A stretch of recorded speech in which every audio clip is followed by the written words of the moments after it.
Peace be with you. Friends, the gospel for today is that wonderful and familiar story of Martha and Mary. But the church sets us up for this in a really interesting way by giving us a first reading from the book of Genesis. We're in chapter 18. It's this very mysterious story of Abraham being visited by three guests. But listen to how this thing begins, how strange this is. The Lord appeared to Abraham. So this is a theophany. This is an appearance of God. The Lord appeared by the terebinth of Mamre as he sat in the entrance of his tent while the day was growing hot. Looking up, what did Abraham see? He saw three men standing nearby. Well, how can a Christian not be rather fascinated by this? It's being described as a theophany, an appearance of God, the God of Israel. And yet he appears as three figures. You know that great icon that's painted by Rublev, the Russian artist, and it's of the Trinity, we always say, but it's actually a picture of these three visitors of Abraham who are recognized as a kind of foreshadowing of the Trinitarian revelation of the Father, Son, and Spirit. And listen to this interesting detail. When he saw them, this is Abraham, ran from the entrance of the tent to greet them, and bowing down to the ground, he said, "Sir, if I may ask a favor." So it says he bowed down to them, the three of them, but then he addresses them as sir, as one. Interesting, at the very least, this play of the one and the three, which we Christians recognize. But here's the point I want to make. Once he understands this is a theophany, an appearance of God, what does he do? Well, he gives into this flurry of hospitality. So he serves them himself, and he has the fatted calf killed, and he arranges for drinks and for food, and then he waits on them himself. And you say, on the one hand, yeah, it's a beautiful picture of Middle Eastern hospitality.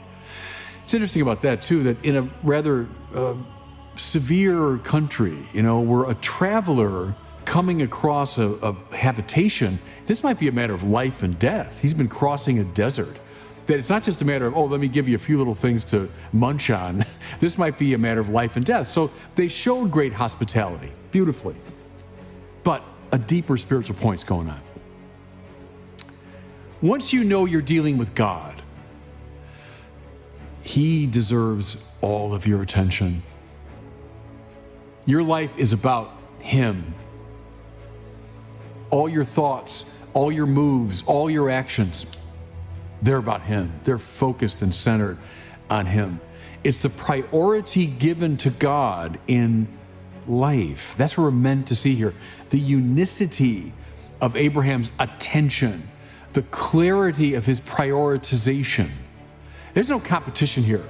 He's not saying, look, let me take care of a few other things before I get to the three of you. No. He's all about them. Not, let me have my servants do that for me. No. He will do it himself. He becomes a servant. Once he knows he's in the presence of God, you don't mess around with God.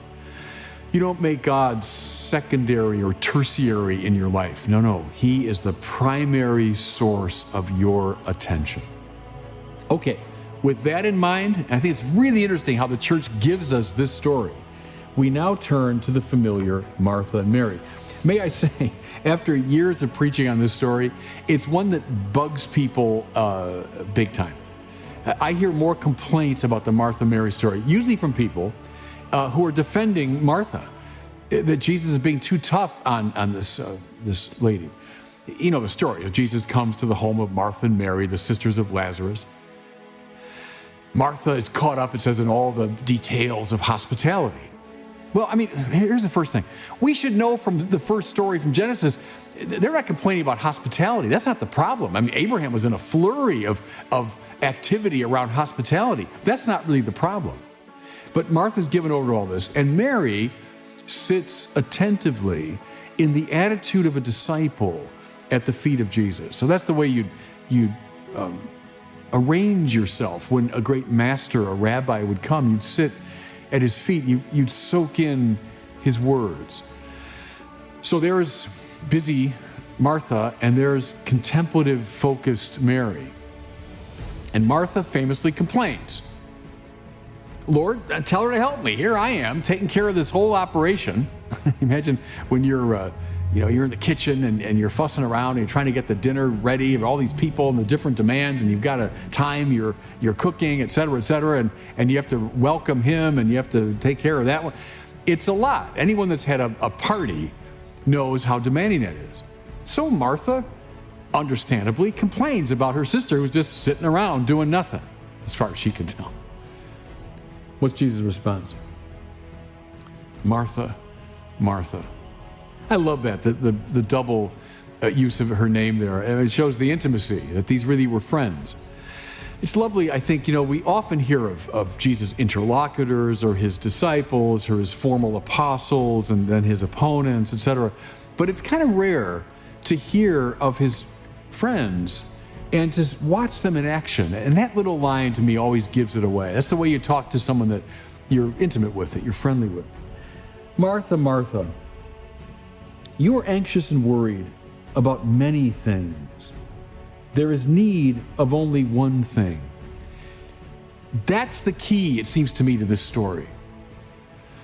It's not hospitality that's the problem. Again, Abraham was showing, frenetic hospitality. It's not like, oh, she's living the active life, and the active life is not as good as the contemplative life. I don't think that's getting to the heart of it. Again, listen, Martha, you are anxious and worried about many things. Like most of us. I mean, right now, I could tell you, I'm not going to bore you with it, but all the little things I'm worried about. Some aren't that little, but I mean, all the many things that I'm concerned about right now. My personal life and my professional life, my life as a bishop, this obligation, this pastoral opportunity, this person wants to talk to me, this person I talked to last week and I still haven't resolved the situation. All of that, the many things. You've got them too. You could tell me right now the many things that you're anxious and upset about. The problem is, if we focus on the many, we remain in a kind of splintered consciousness. This and that, and oh, there's that I'm worried about, and that reminds me of this, and then yesterday that happened, and then tomorrow that's going to happen. And I find myself now divided. Remember, one of the names of the devil is diabolos. Diabalein means to scatter apart, the many. It's a sign of the demonic, that I'm scattered. That's why you're anxious and worried. There's a need of only one thing, and that's what Mary has chosen. I love the Latin here. If you look at the Latin version of this gospel, that little phrase, the unum necessarium, the one thing necessary. Now, what is that? Is he saying don't worry about all these particular things? No. But listen now.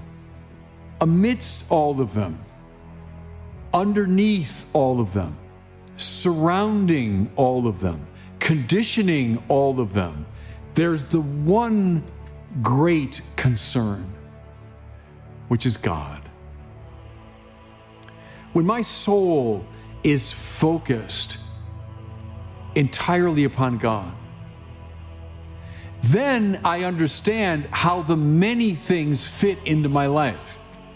Then I put in a secondary or tertiary position all those many particular things I'm worried about.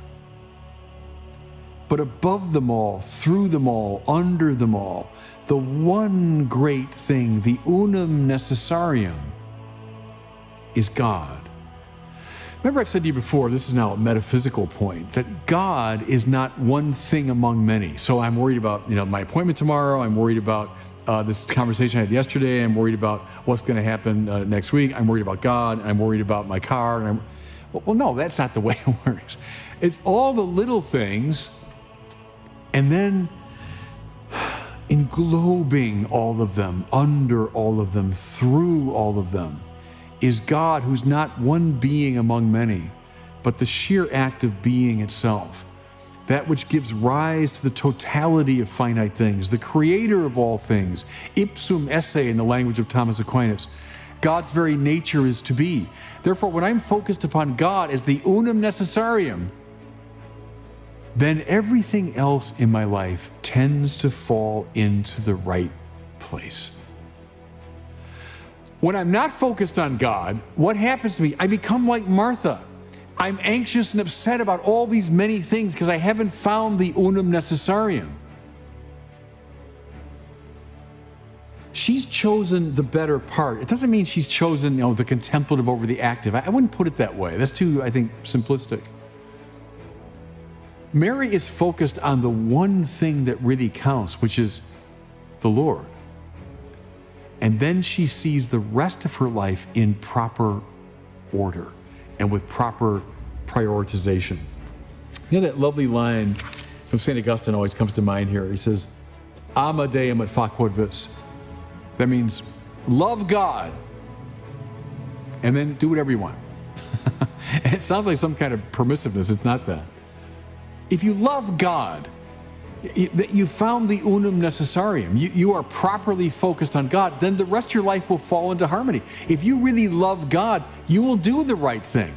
You'll find the right way to order and organize all the many things. But if you are not focused on God, then the many things tend to distract you, and you become anxious and upset. So take Martha there. Look, we're all sinners here. We all fall into this. When you find yourself beset by anxieties, ask a simple question. Have I found the unum necessarium? Is God clearly the center of my life? Okay, let me end with just a practical recommendation. The great Fulton Sheen made this really the center of his, I think, spiritual life. It was picked up actually a couple of generations after Sheen by a lot of the young kids that I taught at the seminary. I made it my practice beginning so many years ago now. The Holy Hour. I begin every day. I get out of bed, the first thing I do, I go to my chapel and I spend an hour in prayer. I pray my office, which is my obligation as a priest, but I might pray the rosary, I might do the Jesus prayer, I might just sit in silence, I might just say, Lord, help me for 10 minutes. The point is, I begin the day consciously focused on the unum necessarium.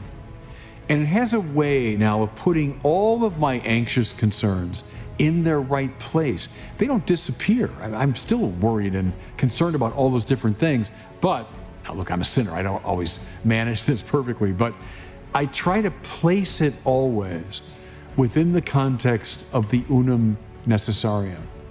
That way, Martha and Mary can both come together. Think of Abraham. The minute he knew this was God, everything else fell away and he was utterly devoted. Good.